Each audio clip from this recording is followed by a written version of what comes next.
Selamat datang di Novella Channel. Terima kasih sudah mampir di Novella Channel. Bantu untuk klik tombol subscribe dan like untuk berkembangnya channel ini. Dan jangan lupa untuk nyalakan loncengnya agar selalu mendapatkan notifikasi terbaru dari Novella Channel. Silahkan menikmati cerita novel favorit Anda. Mari kita lanjutkan kembali kisah novel Nathan Lewis, Kultivator Sang Dewi episode 70, bersama Novella Channel. Selamat mendengarkan. Masih bersama Novella Channel. Mari kita lanjutkan. Setelah mengucapkan beberapa patah kata lagi, Trina Song pergi, tetapi ketika Trina Song berjalan kembali, Ariana Smith dan Laida Srio menatap Nathan Lewis dengan mata aneh. "Kenapa kalian berdua menatapku seperti ini?" Nathan Lewis bertanya sedikit bingung. "Izinkan saya bertanya, apakah Trina Song menyukai Anda? Bintang yang hebat, akankah dia memberi Anda sesuatu yang istimewa? Dia datang ke Gruyères kecil ini untuk mengadakan konser. Saya pikir itu mungkin karena Anda, bukan? Wanita berbakat, apakah Anda tergoda?" Ariana Smith bertanya pada Nathan Lewis dengan mata tajam. "Apakah dia menyukai saya atau tidak? Saya tidak tahu, tapi saya benar-benar tidak menyukainya. Saya mengatakan bahwa saya adalah orang yang sangat berdedikasi. Jika Anda tidak mempercayai saya, tidak ada yang bisa saya lakukan. Saya perlu untuk berlatih akhir-akhir ini, dan aku tidak ingin ada yang mengganggu."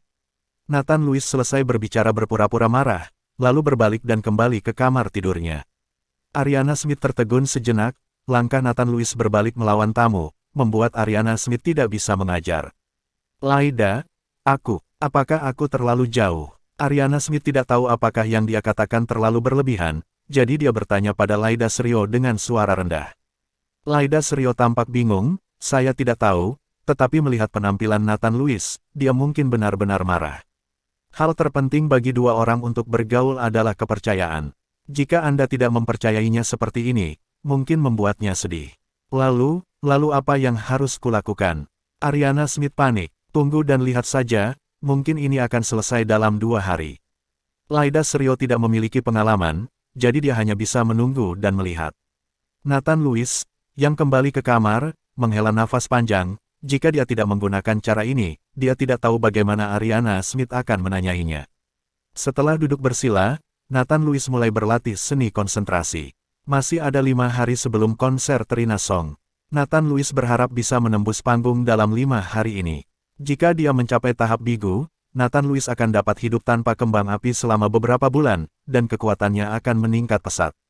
Bahkan jika dia bertemu dengan master seperti Vergil Qian, dia hanya bisa melambaikan tangannya untuk menyelesaikannya. Ketika Nathan Lewis berlatih, ada pulau batu kosong ribuan kilometer jauhnya di laut, tidak ada hewan atau tumbuhan di pulau itu, hanya berbagai batu, jadi tidak ada yang datang ke sini.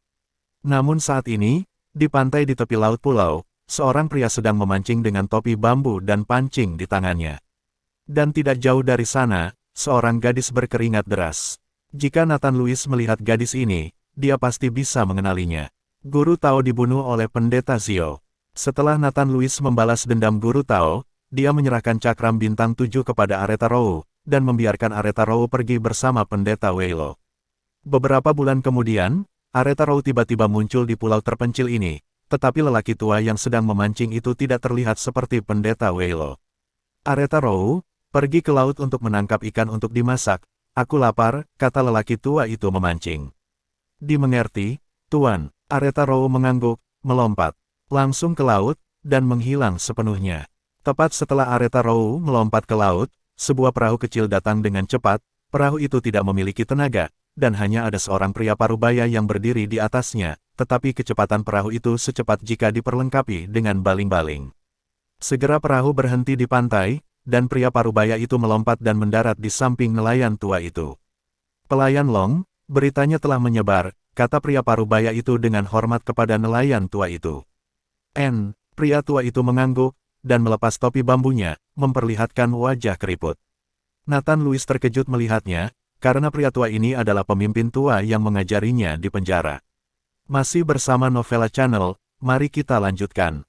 "Sekarang hari apa?" tanya pemimpin tua itu. "Hari ke-8 bulan Juni," pria parubaya itu menjawab.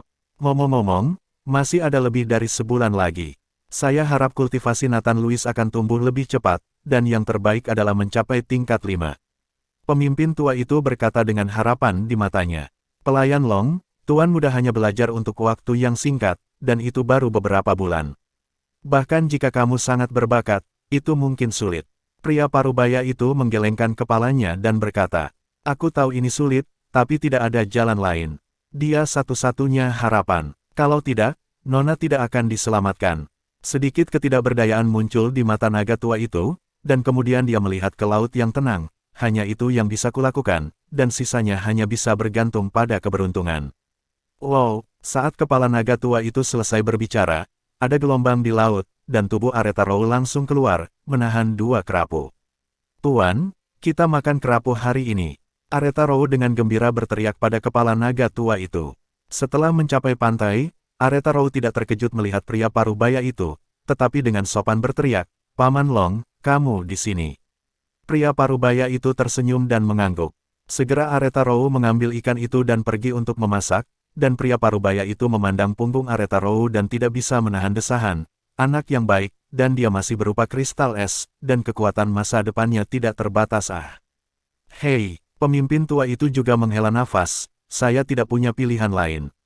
Jika memang harus, saya hanya bisa mengorbankan dia. Saya tidak bisa membiarkan Tuan Muda mati. Begitu Tuan Muda meninggal, wanita tertua akan mati. Aku yakin aku tidak akan bisa bertahan, dan seluruh keluarga Long tidak akan sama seperti sebelumnya. Namun, saya masih berharap pelayan Long dapat menjelaskannya kepada Aretaro. Saya yakin Aretaro akan memahami situasi umum, lagi pula, Tuan Muda adalah penyelamatnya. Pria parubaya itu berkata dengan ekspresi muram. Selama periode kontak dengan Aretaro ini, pria parubaya itu telah mengembangkan perasaan, dia tidak ingin Aretaro tetap dalam kegelapan, dan akhirnya mati tanpa alasan. Yah, aku akan memberitahunya. Pemimpin tua itu mengangguk, setelah kamu menyebarkan berita, bagaimana reaksi anggota keluarga Long? Tentu saja mereka kaget, mereka mengira anak nona muda itu sudah lama meninggal. Nah, sekarang dia tahu saya masih hidup, dia mengirim orang untuk mencarinya, kata pria parubaya itu. Itu bagus. Dengan kekuatan keluarga Long, tidak perlu waktu lama untuk menemukan Tuan Muda. Pemimpin tua itu tersenyum. Pelayan Long, mengapa kamu begitu ingin memberitahu anggota keluarga Long bahwa Tuan Muda masih hidup? Tidak bisakah kita menunggu Tuan Muda tumbuh selama beberapa tahun dan menjadi lebih kuat? Pria tua itu bertanya dengan ekspresi bingung di wajahnya. Karena wanita tertua tidak bisa bertahan lama. Dia telah dipenjara selama lebih dari 20 tahun dan telah disiksa. Jika dia tidak memberinya dukungan spiritual, dia tidak akan bisa bertahan. Mata naga tua itu berkabut, air mata jatuh. Ekspresi pria parubaya itu juga sangat tertunduk, dan dia berkata kepada kepala naga tua itu, pelayan Long, sebelum kematian patriark tua, rahasia apa yang patriark tua sampaikan kepada wanita tertua? Sehingga orang-orang dari keluarga Long sangat ingin tahu, dan mengurung nona tertua selama bertahun-tahun. Aku tidak tahu, tapi rahasia ini sepertinya sangat penting bagi keluarga Long. Jika tidak, nona tertua tidak akan hidup sampai hari ini. Naga tua itu menggelengkan kepalanya. Keduanya terdiam, dan tidak ada yang berbicara lagi, tetapi segera suara Aretaro terdengar, Tuan, Paman, makanannya sudah siap, kamu bisa datang untuk makan. Kepala naga tua dan pria parubaya saling memandang dan tersenyum, dan keduanya berjalan menuju Aretaro, dan segera ada ledakan tawa dan keharuman di depan sebuah rumah batu. Masih bersama Novella Channel, mari kita lanjutkan. Villa Teluk Genuo di Gruyères. Pada saat ini, Nathan Louis telah dikunci di kamar sendirian selama 4 hari. Nathan Louis terus menyerap aura di batu roh, dan hanya ada sedikit batu roh di halaman sekarang. Dan di dalam tubuh Nathan Louis, auranya hampir mencapai keadaan memancar, melonjak dalam semburan, seolah hendak menembus dantian. Dahi Nathan Louis sudah berlumuran keringat, dan setiap terobosan di alam besar adalah bencana, tidak hanya dantian yang akan menerobos dan dibentuk kembali, bahkan tubuhnya akan sama. Sekarang Nathan Louis merasa seolah-olah seluruh tubuhnya adalah genangan lumpur, dan semua tulangnya hancur berkeping-keping, tetapi Nathan Louis tidak berani berhenti, karena dia tahu bahwa ini adalah waktu paling kritis untuk menerobos. Selama Anda menerobos masa lalu, kekuatan Anda akan memiliki lompatan kualitatif, tetapi jika Anda menyerah atau gagal, Anda tidak tahu kapan terobosan berikutnya. Booming, tiba-tiba, ada semburan suara di tubuh Nathan Louis, dan kemudian dantiannya dihancurkan oleh aura lautan luas, tetapi segera dantian yang hancur bersatu kembali, dan aura luas itu diserap kembali ke dalam dantiannya. Tapi kali ini, setelah energi spiritual yang sangat besar dituangkan ke dalam dantian, tidak ada gerakan sama sekali, seolah-olah laut telah menghilang, dan gelombang barusan hilang. Terobosan, Nathan Louis tiba-tiba membuka matanya, dengan kegembiraan di matanya. Jika dantian pada masa pembangunan pondasi adalah air, maka sekarang Nathan Louis telah menerobos, dantian telah menjadi tangki air, ember berisi air, tetapi dituangkan ke dalam tangki air, menjadi tidak mencolok. Nathan Louis melihat keluar jendela, pada saat ini, Nathan Louis dapat melihat dengan jelas ratusan meter dari jendela, dan pendengarannya menjadi lebih sensitif. Temperamen Nathan Louis juga telah mengalami banyak perubahan, memasuki periode bigu adalah awal dari kultivasi abadi yang sesungguhnya. Berjalan keluar ruangan, Nathan Louis menemukan bahwa Ariana Smith dan Laida Serio tidak ada di sana, mungkin karena mereka bosan beberapa hari ini, dan mereka berdua pergi berbelanja. Dia mandi di kamar mandi dan berganti pakaian. Nathan Louis awalnya ingin tidur nyenyak, tetapi Falco Wettner memanggilnya melalui telepon. Di kedai teh di Gruyères, Tuan Wettner membawa Delon Rugo. Delon Rugo layak menjadi master yang hebat. Cedera serius seperti itu tidak berpengaruh dalam beberapa hari. Melihat Nathan Louis datang, Delon Rugo dengan sopan membantu Nathan Louis memindahkan kursi. Lembah Girong dan rombongannya, jika bukan karena Nathan Louis, Delon Rugo sudah lama menjadi mayat. Ini adalah teh yang saya bawa sendiri dari ibu kota. Anda memiliki rasa, kata Falco Wettner kepada Nathan Louis. Nathan Louis menyesap cangkir tehnya dan berkata, apakah ada yang perlu Anda lakukan? Tidak ada yang serius, saya hanya ingin berterima kasih karena telah menyelamatkan Kapten Rugo, dan hal lainnya adalah tentang keluarga Crow. Mereka mungkin menang tidak datang kepadamu dalam waktu singkat. Masalah, kita harus menunggu kepala keluarga Crow meninggalkan kota. Kata Falco Wettner, kamu memintaku keluar hanya untuk memberitahuku ini. Nathan Louis tersenyum ringan, bahkan jika keluarga Crow datang menggangguku sekarang, aku tidak takut. Tuan Nathan, saya harap Anda tidak meremehkan musuh. Kekuatan keluarga Crow saat ini tidak boleh diremehkan. Keempat King Kong dari keluarga Crow semuanya adalah mesin pembunuh, yang semuanya adalah kekuatan dari master yang hebat. Dan kepala keluarga Crow mungkin meninggalkan kebiasaan kali ini. Ini adalah puncak dari guru besar, dan mungkin untuk dipromosikan menjadi guru seni bela diri, ini adalah kekuatan yang menakutkan. Falco Wettner membujuk Nathan Louis. Oke, jika kamu datang ke sini untuk memberitahuku hal-hal ini, maka kamu bisa pergi, aku sama sekali tidak memperhatikan keluarga Crow. Nathan Louis perlahan bangkit dan bersiap untuk pergi. Tuan Nathan, bolehkah saya bertanya kepada Anda, berapa tingkat kekuatan Anda saat ini? Falco Wettner sangat ingin tahu, kekuatan seperti apa Nathan Louis pada akhirnya. Tetapi setelah mendengar apa yang dikatakan Delon Rugo, Nathan Louis dengan mudah membunuh Vergio Qian, pemilik lembah Girong, yang membuat Falco Wettner bertanya-tanya seberapa kuat Nathan Louis. Masih bersama Novella Channel, mari kita lanjutkan. Nathan Louis ragu-ragu, lalu menggelengkan kepalanya. Saya tidak tahu bagaimana kekuatan saya dibandingkan dengan Anda, karena saya bukan seorang pejuang. Apakah Anda seorang penyihir? Falco Wettner bertanya jalan. Nathan Louis menggelengkan kepalanya lagi. Falco Wettner terkejut sesaat, lalu membuka matanya lebar-lebar, menatap Nathan Louis dengan heran, mulutnya cukup besar untuk menampung sebutir telur.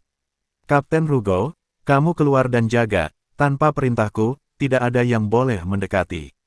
Falco Wettner tiba-tiba memerintahkan Delon Rugo.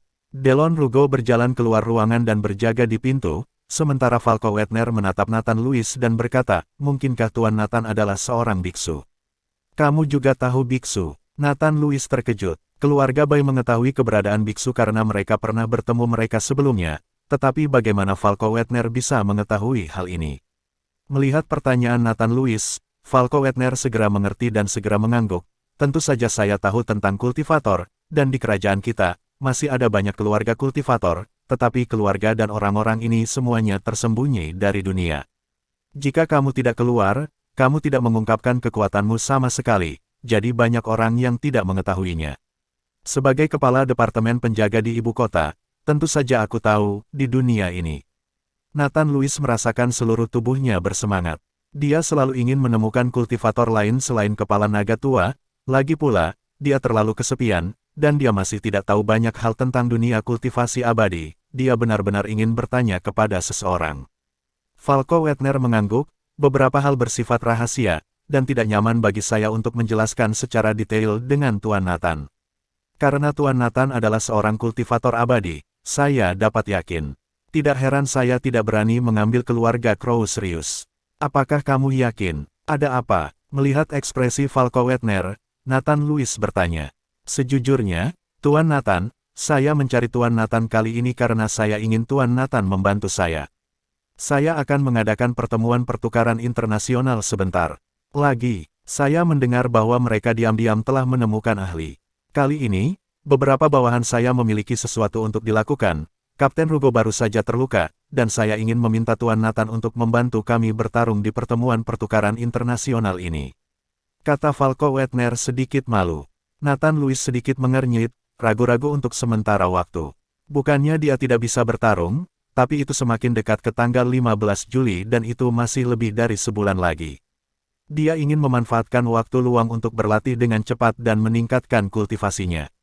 Jika Tuan Nathan dalam masalah, lupakan saja.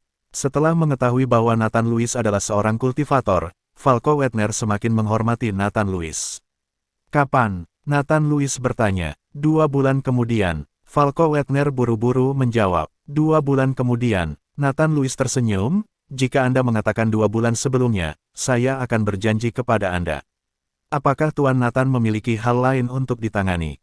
Tuan Wettner bertanya. Jika ada sesuatu yang saya dapat membantu jika Anda sibuk, saya bersedia membantu. Nathan Lewis melambaikan tangannya, tidak perlu, ini hanya masalah pribadi. Setelah mengobrol sebentar, Falco Wettner pergi dengan Delon Rugo, tetapi sama seperti dia membuka pintu, Falco Wettner tiba-tiba berbalik dan berkata, Tuan Nathan, akan ada lelang pameran barang antik di ibu kota 5 hari lagi, saya pikir mungkin ada sesuatu yang dapat Anda gunakan. Nathan Lewis sedikit terkejut, lelang pameran barang antik. Apakah ini resmi diadakan? Pengusaha Hong Kong tertarik, dia akan mengambilnya dengan segala cara. Departemen penjaga kami hanya bertanggung jawab untuk pekerjaan keamanan. Tuan Wettner menjelaskan. Yah, terima kasih, Kepala Penegak Wettner. Sekarang saatnya Nathan Lewis membutuhkan banyak kekuatan spiritual, dan barang antik ini juga mengandung kekuatan spiritual, atau seperti kursi naga Garrison Serio, mengandung kebencian, yang dapat membantu latihan Nathan Lewis. Mengirim Falco Wettner, Nathan Lewis juga kembali ke rumah, tetapi melihat Ariana Smith belum kembali, Nathan Lewis tertidur, mungkin Ariana Smith telah kembali ke rumah keluarga Smith. Masih bersama Novella Channel, mari kita lanjutkan. Keesokan paginya, Trina Song mengirim seseorang untuk mengantarkan tiket ke Nathan Lewis, yang semuanya adalah kursi di barisan depan. Nathan Lewis melihat pertunjukan masih pagi, dan tertidur lagi dengan kepala tertutup. Dan di Stadion Gruyères, Yuren Lewis mengikuti 2 teman sekelas wanita dan menunggu dengan cemas di gerbang. Yuren, apakah kakakmu benar-benar membeli tiket? Aku tahu tiketnya terjual sangat awal kali ini, dan banyak orang mendapatkannya dari calo dengan harga tinggi. Seorang teman sekelas wanita bertanya pada Yuren Lewis. Kakakku sangat baik, dia mengatakan bahwa jika dia bisa mendapatkannya, dia pasti akan mendapatkannya. Yuren Lewis sangat mempercayai Nathan Lewis. Di mata Yuren Lewis, Nathan Lewis bahkan membersihkan Reyhan Pires. Dia pasti orang yang hebat. Kalau begitu kamu panggil kakakmu, cepat bawa tiketnya, kamu akan segera memasuki venue, desak teman sekelas perempuan lainnya dengan cemas. Aku sudah menelepon, telepon dimatikan. Yuren Lewis juga sangat cemas saat ini. Saat ini, 3 anak laki-laki berusia 17 atau 18 tahun datang, salah satunya memakai anting-anting, dan dia sangat marah. Melihat ketiga anak laki-laki ini, Yuren Lewis tampak sedikit ketakutan dan bingung. Yuren, apakah kamu tidak punya tiket? Tanya bocah laki-laki dengan anting-anting itu. Yuren Lewis hanya melirik bocah itu dan tidak berbicara. Di sisi lain, gadis di samping berkata, Yuren mengatakan bahwa saudara laki-lakinya mendapatkan tiket untuk kita. Haha, apa kamu tahu betapa sulitnya mendapatkan tiket konser ini? Jadi saya mendapat beberapa tiket untuk barisan depan. Anak laki-laki itu mengeluarkan beberapa tiket dan melambaikannya di depan Yuren Lewis dan gadis-gadis lainnya. Ketika mereka mendengar bahwa itu adalah tiket untuk barisan depan, mata kedua gadis di samping Yuren Lewis diluruskan, dan Yuren Lewis mau tidak mau melihat lagi. Kakak Jido, bisakah kamu membiarkan kami melihatnya? Kedua gadis itu bertanya kepada bocah itu dengan nada menyanjung. Ya, anak laki-laki itu menyerahkan tiket di tangannya kepada kedua gadis itu, dan mata kedua gadis itu cerah, dan mereka tidak bisa meletakkannya. Jika Yuren setuju untuk menjadi pacarku dan mencium lagi, aku bisa memberimu tiket ini, kata bocah itu dengan wajah main-main. Benarkah? Ketika kedua gadis itu mendengar ini, mereka langsung menjadi bersemangat. Yuren, keluarga kakak Jido sedang dalam bisnis besar. Jika kamu punya uang, kamu setuju untuk menjadi pacarnya. Ya, kamu akan mencium Jido Kaili. Dengan satu tegukan, kita bisa mendapatkan tiket, kursi baris ke-10, dan kita bisa melihat Trina Song bahkan tanpa teropong. Yuren Louis baru saja pindah dari sekolah lain, jadi dia tidak punya banyak teman. Kedua gadis ini adalah sahabat, tapi saat ini, dia benar-benar membujuk dirinya untuk mencium Jido Kaili itu hanya untuk tiket. Bagaimana kalian berdua bisa melakukan ini? Aku tidak menyukainya, apalagi menciumnya. Yuren Louis sedikit mengernyit. Yuren, kamu tidak akan mati jika kamu memberiku ciuman. Berapa umurnya sekarang, dan kamu masih sangat konservatif. Langka, kedua gadis itu mencoba yang terbaik untuk membujuk Yuren Louis untuk mendapatkan tiket. Aku tidak mau tiketnya. Jika kamu menginginkannya, kamu bisa memintanya sendiri. Kakakku akan memberiku tiketnya. Aku percaya padanya. Yuren Louis mengikuti kedua gadis itu untuk menjauhkan diri. Kakakmu berbohong padamu. Jika dia punya tiket, dia pasti sudah lama datang. Sekarang teleponnya dimatikan, bahkan tidak memikirkannya. Kakakmu juga dari pedesaan. Tidak peduli seberapa mampu dia, seberapa mampukah dia. Kurasa dia bahkan tidak bisa mendapatkan tiket di baris terakhir. Kedua gadis itu berkata dengan sedikit jijik di wajah mereka. Melihat ini, Yuren Louis menundukkan kepalanya sedikit dan berhenti berbicara. Dia sedikit sedih di hatinya, bagaimanapun, ini adalah dua teman baiknya, tapi sekarang dia mengatakan itu untuk tiket. Yuren Louis, karena kamu tidak tahu bagaimana memuji, maka tunggu di sini perlahan. Jido Kaili mengangkat bibirnya, lalu mengambil tiket kembali dari tangan kedua gadis itu. Terima kasih sudah mampir di Novela Channel. Bantu untuk klik tombol subscribe dan like-nya untuk berkembangnya channel ini. Novela Channel akan memberikan lebih banyak lagi cerita novel yang lainnya dalam versi audio.